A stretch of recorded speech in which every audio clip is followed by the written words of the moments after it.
Guys, magandang hapon sa ating lahat. So guys, i-share ko lang tong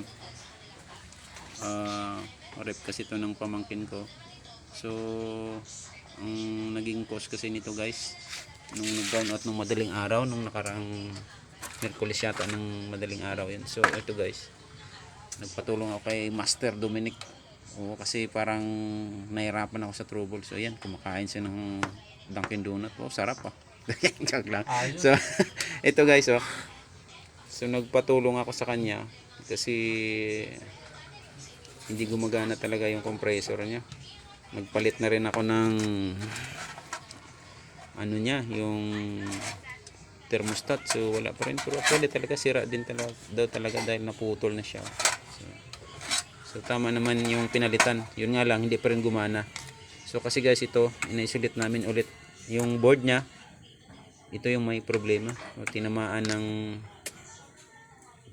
pag blackout ng ano, kuryente. So ito kasi sa yung nakikita namin na error niya dito sa taas, shorted yung ano nga ito doon,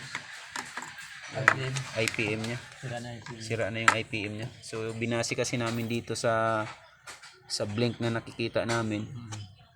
Ang nilalabas sinasabi niya dito, shorted to ang IPM niya. So no choice tayo guys. So ang sabi naman ng pamangkin ko, ibabalik na lang daw to sa kinuhanan niya na appliance center. So mangyayari, isasara namin ulit to. So para mapa-estimate kung magkano ang tatamaan. So yun lang guys, stay tuned guys to my channel. So thanks po Master Dominic na ano, nag-assist sa atin. So Subscribe. please subscribe guys to my channel, Ernel Binuman guys. Paki-share and like na rin po. Tapos sa akin guys, Facebook page, tsaka sa aking Facebook account, Ernel Binuman din po. Thanks guys. God bless all.